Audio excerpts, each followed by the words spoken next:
एक बार हनी सिंह ने कहा था, मेरे को एक पत्रकार ने पूछा, आजकल बादशाह आ गया है, आपका क्या कहना है? तो मैंने कहा, आपने रोल्स रॉयस चलाई है कभी? तो उसने कहा नहीं। मैंने कहा, रोल्स रॉयस और नैनो में बहुत फर्क होता है। ये स्टेटमेंट मशहूर रैपर म्यूजिशियन यो हनी सिंह ने बादशाह के लिए दिया था, तब जब उनसे पूछा गया था कि क्या आपके बीमार होने से बादशाह ने आपकी जगह ले ली है, तब उन्होंने ये जवाब दिया था।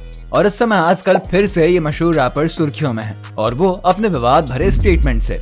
आज की वीडियो में आपको जानने को मिलेगा कि क्यों इतने मशहूर रैपर होने के बावजूद और इतने सालों के दरमियान के बाद भी ये रैपर्स अपनी पुरानी दुश्मनी को क्यों नहीं भूल सके हैं। आखिर इस दुश्मनी का क्या कारण है और क्यों अभी भी इसके सब तार माफिया मुंडीर से जुड़े हैं। ये इनके ही बनाए हुए ग्रुप थे, और आज आखिर क्यों ये रैपर्स इतने विवाद समेटे हुए हैं इस ग्रुप में, आइए जानते हैं सब कुछ इस वीडियो में। आगे बढ़ने से पहले ये स्टेटमेंट भी सुनते जाइए बादशाह की तरफ से। एक पेन और पेपर देना, गिफ्ट लाया हूं तुम्हारे लिए, कुछ लिरिक्स लिख के दे देता हूं, पापा का कमबैक हो जाएगा तुम्हारे यहाँ। एक पेन और पेपर देना, गिफ्ट लाया हूं तुम्हारे लिए, कुछ लिरिक्स लिख के दे देता हूं, पापा का कमबैक हो जाएगा तुम्हारे। ये बात उन्होंने हनी को लेकर कही थी, और उन्होंने एक डिस ट्रैक भी निकाला था जिसके अल्फाज ऐसे थे कि इनसे गेम क्रैक नहीं हो रहा, हिट कोई ट्रैक ही नहीं हो रहा। यहाँ पर मैंने सीन चेंज किया और कुछ लोगों का कमबैक ही नहीं हो रहा। ये बैक टू बैक दोनों ने एक दूसरे के खिलाफ पब्लिक में बोला था, जैसे कि उस वक्त भी और आज भी उतनी ही तवज्जो दी जाती है मीडिया हाइलाइट्स में। तो इस कंट्रोवर्सी की जड़ दोस्तों एक ग्रुप था जिसका नाम था माफिया मुंडीर। माफिया मुंडीर एक ऐसा बैंड था जिसमें ऐसे कई न्यूकमर गायक शामिल थे जो कि आज बॉलीवुड के मशहूर गायक यानी कि रैपर्स हैं। ये रैपर्स का एक ग्रुप था जो कि अपने करियर में एक मुकाम बनाने के लिए बड़े सपने और एम्बिशन रखता था। इस ग्रुप के कुछ लोग सफल हुए तो वहीं कुछ असफल हुए। हनी सिंह और बादशाह जैसे बॉलीवुड के आज के सबसे बड़े नामों से मिलकर बने माफिया मुंडीर को मूल रूप से रफ्तार, इक्का, लिल गोलू, हनी और बादशाह जैसे सुपरस्टार्स ने बनाया था, जिन्हें कि आज हम उनके जॉनरा में सर्वश्रेष्ठ मानते हैं। हालांकि 2012 में सभी कलाकारों के अलग अलग रास्ते पर जाने के साथ वहीं यह ग्रुप भी टूट गया था, और बाकी सब आज इतिहास है, वो तो आप सब जानते ही हैं। हनी सिंह और बादशाह दोनों ने हाल ही के वर्षों में बॉलीवुड के कुछ बेहतरीन हिट गाने गाए हैं, और एक कहावत भी इनके लिए मशहूर है कि एक म्यान में दो तलवारें नहीं रह सकती हैं। तो शायद यही हाल आज इनका और इनकी कंट्रोवर्सी का है। कई रिपोर्ट्स का दावा है कि 2012 में माफिया मुंडीर के टूटने के बाद एक इकलौता हनी सिंह ही था जिन्होंने इस पुराने बैंड यानी कि माफिया मुंडीर के कुछ बेहद ही ब्रिलियंट युवाओं को एक साथ लाने की पूरी कोशिश करी, पर बाकी लोगों का साथ ना देने से हनी सिंह अकेले पड़ गए और इस ग्रुप को कंटिन्यू नहीं कर सके। बाकी साल बाद साल हनी को खूब शोहरत मिलने लगी, और वहीं से कुछ लोग मानते हैं कि हनी की सफलता और शोहरत से उनके पुराने इस ग्रुप वाले जो मेंबर थे ना, वो पब्लिकली कमेंट करने लगे मीडिया के खिलाफ कि ये गाना इतना जो फेमस हो रहा है इसके लिरिक्स हम लोगों ने लिखे हैं।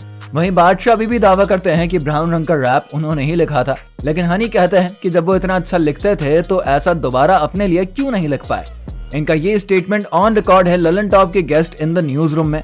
वहीं बादशाह ने इसका जवाब दिया, उनको वहम में जीने की इच्छा है, उन्हें उसी में रहने दो।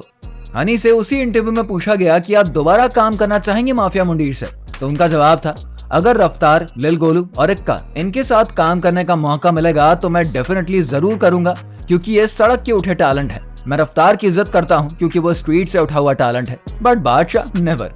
तो इनके इस जवाब से ललन टॉप के सौरभ ने पूछा कि अब तक नाराजगी है आपकी बादशाह के साथ, तो उनका जवाब था, नाराजगी अपनों से होती है सर, परायों से थोड़ी ना होती है। इस जवाब से अंदाजा लगा सकते हैं कि हनी कितना खफा है बादशाह से। उनसे ये भी पूछा गया कि क्या बादशाह मेंबर थे माफिया मुंडीर के, लेकिन इसको लेकर भी हनी सिंह ने कहा कि बादशाह कभी उस ग्रुप में थे ही नहीं, वो सिर्फ एक क्लाइंट थे, और बादशाह कोई सड़क का टैलेंट नहीं है, उसके पापा बड़े अफसर थे। जब हनी का यह बयान बादशाह से पूछा गया तो बादशाह ने कहा, 2006 में बीटेक के साथ ही जॉब कर रहा था और रैपिंग का शौक भी जारी था। स्टूडियो में अनूप सिंह से मिला जो कि हनी सिंह को मैनेज करते थे। मैंने एक गाना बनाया था जो कि अनूप को पसंद आया, उन्होंने हनी सिंह से मिलवाया, फिर साथ काम किया, एल्बम हिट हुई। लेकिन हनी सिंह के शोज में जाने के बाद लगा कि वक्त बर्बाद हो रहा है। 2012 में उनका एक आखिरी मैसेज आया जिसमें कि शो का जिक्र था, लेकिन मैंने मना कर दिया। बादशाह से हनी सिंह के साथ में कोलैबोरेशन की बात पूछी गई तो उन्होंने इसको खारिज करके कहा, नहीं, ऐसी कोई गुंजाइश नहीं है, कोलैबोरेशन के लिए मैं अभी उस स्टेट ऑफ माइंड में नहीं हूँ, बाद में हो तो पता नहीं। मुझे लगता है कि वैचारिक स्तर पर भी हम दोनों में काफी अंतर है। आप जिनकी बात कर रहे हैं, मुझे लगता है कि उनकी नीयत गलत जगह पर है। जितना मैं उनको भाप पाया हूँ, उनका इरादा स्टारडम और सनसनी की तरफ है। मेरा इरादा है कि म्यूजिक में काबिलियत, जिस दिन हम दोनों के इरादे एक होंगे तभी हम काम कर पाएंगे। तो दोस्तों, ये है दोनों के मतभेद और विवाद जो कि अब इस स्केल पर आ गए हैं। हमें उम्मीद है कि वो ये सब जल्दी खत्म कर लेंगे। इसी के साथ हम आपसे अलविदा लेते हैं, मिलते हैं किसी नए वीडियो में। तब तक के लिए चैनल को सब्सक्राइब करिए, वीडियो को लाइक और शेयर जरूर करिएगा।